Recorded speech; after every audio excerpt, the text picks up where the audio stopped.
இன்று ஆண்டாளின் தந்தையான விஷ்ணு சித்தன் என்கிற பெரியாழ்வாரின் பிரபந்தத்திலிருந்து ஒரு மிக அழகான கவிதை நயம் கொஞ்சும் பாசுரம்.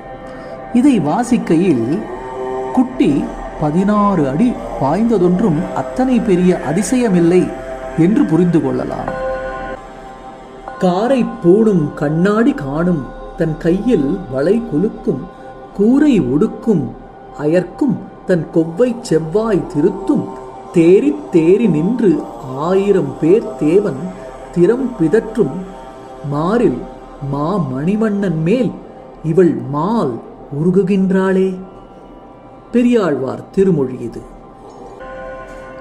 சுந்தர அரங்கனை மோகித்து நாச்சியார் திருமொழி பாடுவதற்கு ஆண்டாளுக்கு ஊக்கமும் அகத்தூண்டுதலும் எங்கிருந்து வந்தது என்பதும் கூட இப்போது புரியும்.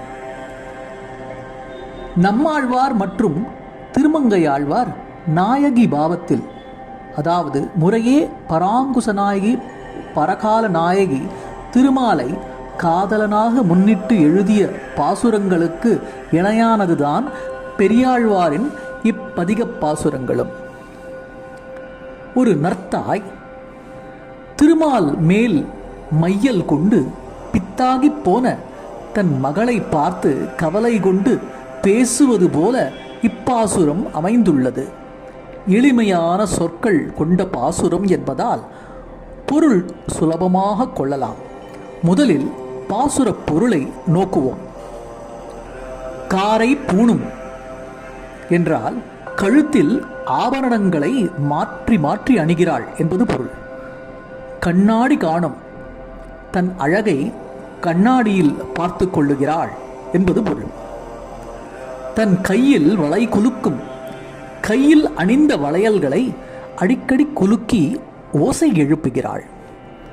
கூரை உடுக்கும், பட்டு புடவை அணிந்து தன்னை அழகு பார்க்கிறாள். அயர்க்கும் என்றால் இத்தனை சிரமப்பட்டு தன்னை அலங்கரித்த பின்னரும் தலைவன் வராதது கண்டு சோர்ந்து போகிறாள். 1000 பேர் 1000 சகஸ்ரநாமம் கொண்ட என்பது பொருள்.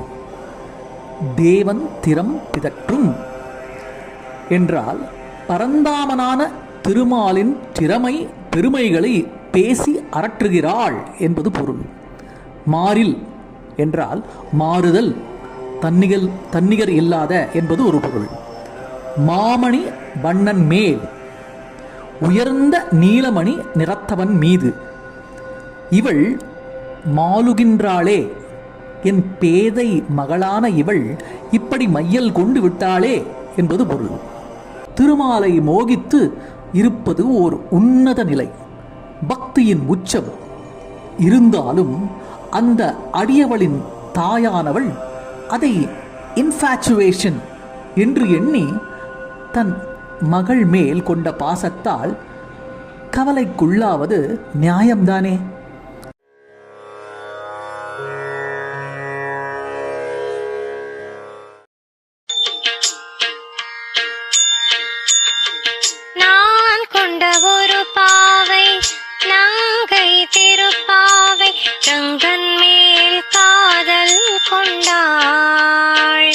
அந்த ரங்கன் மேல் ஆவல் கொண்டாள்.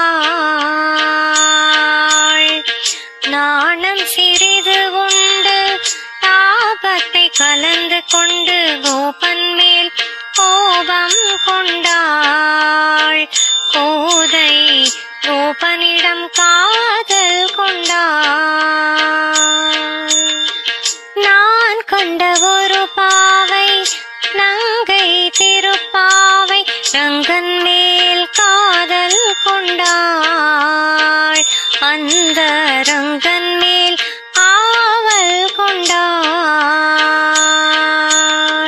கழுத்து நகை தங்கமுடன் கால் கொலுசு அணிந்து கொண்டே கண்ணாடி பார்த்து நின்றாள். பாவை கண்ணன் மேல் காதல் கொண்டாள்.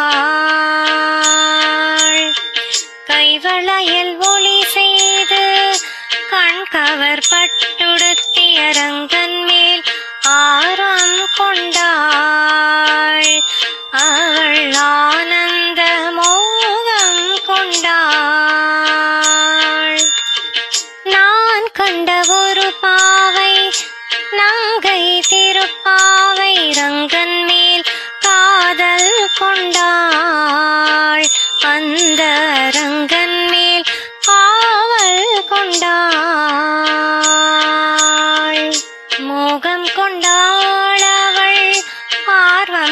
கொண்டாள்.